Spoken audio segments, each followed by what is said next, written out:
This is developing now. Oregon State Police looking for more victims in light of a sergeant with Coffee Creek Department of Corrections who is now accused of sexual misconduct with an inmate.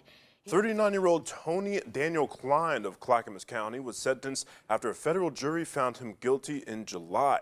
Prosecutors said Klein sexually assaulted many women entrusted to his care. Around the city of Tualatin, Lori Hawker, 42 years old, escaped from the Coffee Creek Correctional Facility on Monday. We reported that earlier in the week. She was part of a work crew that was around the Wilsonville area, not too far from the Coffee Creek facility. Oregon Department of Corrections employee at Coffee Creek Correctional Facility was sentenced to 30 years in federal prison for sexually assaulting female inmates. And that's our top story this morning. 39-year-old Tony Daniel Klein of Clackamas County was sentenced after a federal jury found him guilty in July. Prosecutors said Klein sexually assaulted many women entrusted to his care, making it clear to them that he was in a position of power and their reports about it wouldn't be believed. He was convicted on 17 counts related to sexual assault and 4 counts of lying under oath. Behind Oregon's serene landscapes lies a correctional system grappling with hidden brutality, entrenched gang violence, and institutional failure. From maximum security facilities like Oregon State Penitentiary to the state's only women's prison, Coffee Creek, these prisons reveal a stark reality. Violence can erupt from both inmates and staff. This article exposes the most dangerous prisons in Oregon where death row legacies, racial gangs, staff collusion, and systemic abuse converge to create some of the most volatile conditions in the Pacific Northwest. This is developing now. Oregon State Police looking for more victims in light of a sergeant with Coffee Creek Department of Corrections who is now accused of sexual misconduct with an inmate. He is identified as Sergeant Levi Gray. The U.S. Attorney in Oregon saying Klein sexually assaulted 12 female inmates from 2016 to 2017 when he was a nurse at that prison. Investigators say he committed various forms of sexual assault, some of which included aggravated sexual abuse and some resulting in bodily injury. He's also facing 4 charges for lying under oath, according to the 15-page indictment. 39-year-old Tony Daniel Klein of Clackamas County was sentenced after a federal jury found him guilty in July. Prosecutors said Klein sexually assaulted many women entrusted to his care, making it clear to them that he was in a position of power and their reports about it wouldn't be believed. Lori Hawker, 42 years old, escaped from the Coffee Creek Correctional Facility on Monday. We reported that earlier in the week. She was part of a work crew that was around the Wilsonville area, not too far from the Coffee Creek facility, in a work van. And when that work van stopped at a traffic light, well, the DOC tells us she jumped out and fled. Former Washington County Corrections officer will spend almost 2 years in prison for sexual misconduct. The Washington County DA's office says Levi Gray committed sex acts against a 19-year-old woman while she was in a cell. A witness overheard it and encouraged that victim to report the abuse. She did. But 3 reports over the last 8 months have been critical of the prison, claiming there's been widespread dysfunction, leading to poor living conditions and mistreatment of the adults in custody. Alice Lindell is the director of communications for the nonprofit. In the kind of 6 months or so since the GIPA report came out, unfortunately, in many ways, we haven't seen the changes at the scale that we need to see them. Coffee Creek Correctional Facility in Wilsonville is Oregon's only women's prison and also serves as the state's main intake center for new inmates, including men, who stay temporarily before being transferred. While the Coffee Creek Correctional Facility isn't known for riots or gang warfare, it has faced serious safety concerns, particularly violence against staff and systemic sexual abuse by prison employees. In June 2021, a rare but violent incident occurred when a male inmate in the intake unit attacked a female officer with a shank, slashing her head and face. She was hospitalized but survived. The Coffee Creek Correctional Facility acknowledged that intake units are unpredictable due to incoming inmates, some from out of state with volatile behavior. Far more troubling, however, has been the widespread sexual abuse of female inmates by staff.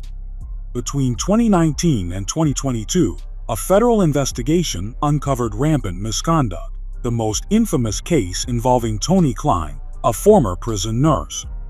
Klein was convicted in 2023 of sexually abusing 9 women, with 17 total victims testifying about being assaulted under the guise of medical exams.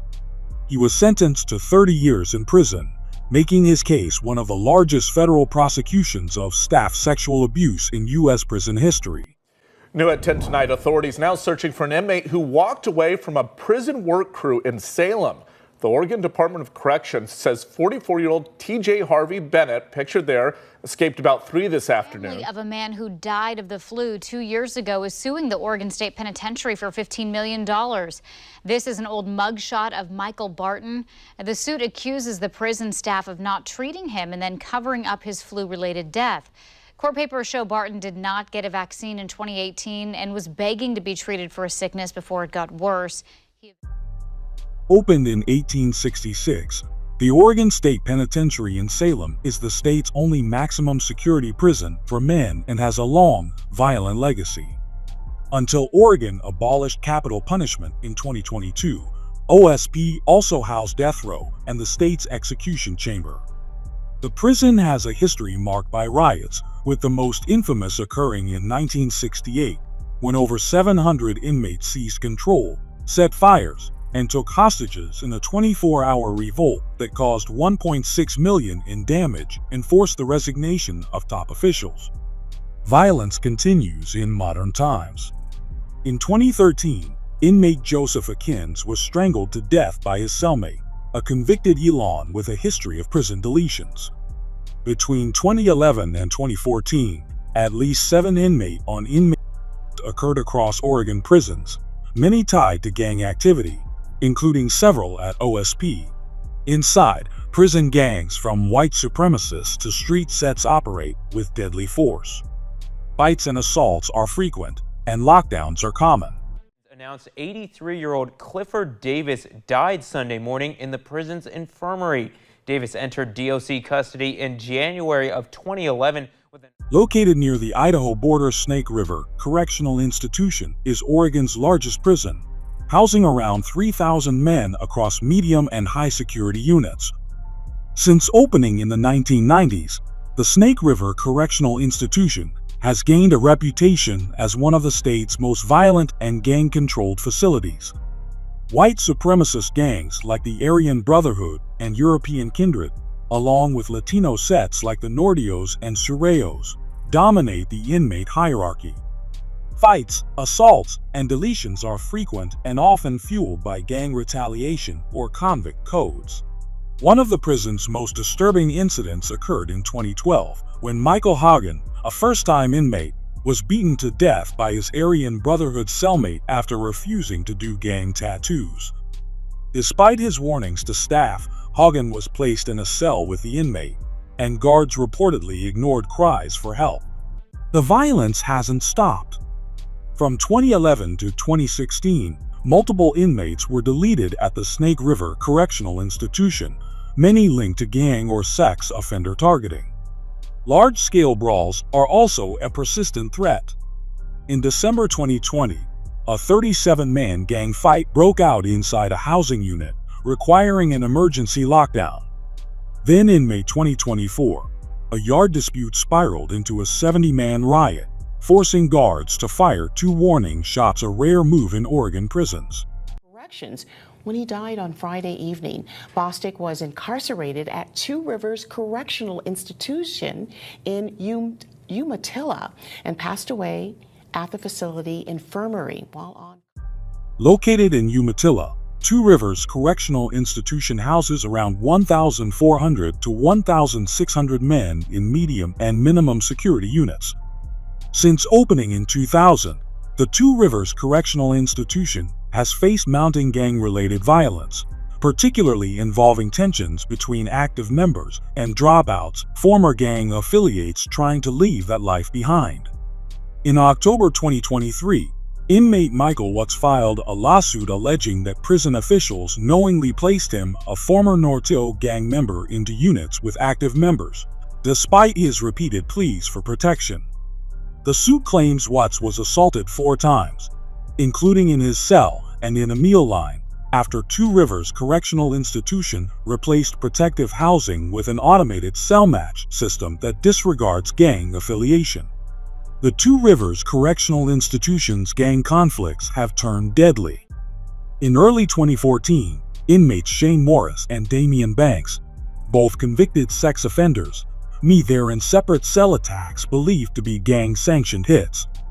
These were among a wave of inmate deletions across Oregon prisons tied to gang politics and inmate hierarchy. Earlier, in 2001, Two Rivers Correctional Institution saw a small-scale riot after an inmate attacked a sergeant with a padlock-stuffed sock. 9 inmates barricaded themselves inside a housing unit, destroying property before tactical teams restored order. Located in Pendleton, the Eastern Oregon Correctional Institution houses around 1,600 medium-security inmates and has long struggled with gang influence and staff misconduct. Known for its Prison Blues inmate-made clothing program, the Eastern Oregon Correctional Institution has also gained a troubling reputation for brutality and corruption. In 2022, the prison came under intense scrutiny after correctional officer Jorge Morfin allegedly encouraged inmates to assault known sex offenders. Following his comments, Richard Michael Fay was beaten unconscious, suffering a traumatic brain injury, broken ribs, and other severe injuries. Despite a judge finding Morfin responsible for inciting the attack, he remained employed at the Eastern Oregon Correctional Institution as of late 2024, highlighting a disturbing culture of impunity. The Eastern Oregon Correctional Institution has also seen extreme violence between inmates. In August 2014, during a yard assault, an officer fatally shot 26-year-old inmate Jason Withers to save a third prisoner from being beaten to death, a rare use of deadly force in Oregon prisons. That same year, and in 2017, staff assaults and lockdowns further underscored the volatile conditions inside. Prison for setting a house on fire and stabbing people inside died in custody. Benjamin Bucknell died yesterday at a hospital. A judge sentenced him to nearly 20 years in prison in 20. The Oregon State Correctional Institution in Salem, a medium security facility housing around 880 men, is typically considered less volatile than Oregon's maximum security prisons. But in the early 2020s, the Oregon State Correctional Institution reputation was rocked by a disturbing scandal involving a rogue correctional officer and gang-facilitated assaults. In 2020, veteran officer Kevin Bozer was accused of intentionally unlocking cell doors to allow white supremacist gang members, including the European kindred, to attack targeted inmates. One such incident involved Kevin Walls, who was brutally beaten for 5 minutes after Bozer allegedly left his cell door open during a meal return. Walls suffered internal injuries and was hospitalized. Investigations later uncovered similar attacks on Ricky X, a known gang dropout, and Dustin Clark, all tied to Bozer's alleged misconduct. Though Bozer denied wrongdoing, the Oregon State Correctional Institution settled a $135,000 lawsuit in 2024 with Walls, and Bozer is no longer employed at the prison. Additional lawsuits are still pending. The case has shined a harsh light on gang presence inside the Oregon State Correctional Institution and the dangers of staff collusion, even in lower security environments. Oregon's most dangerous prisons are more than correctional facilities, they're pressure cookers of violence, gang rule, and systemic neglect. Whether it's deadly riots, staff-sanctioned assaults, or sexual abuse scandals, each institution reflects a broader crisis in oversight and inmate safety. While state reforms and federal lawsuits have begun to shine a light on these dark corners, the path to true accountability and lasting change remains uncertain, and the stakes inside the walls couldn't be higher.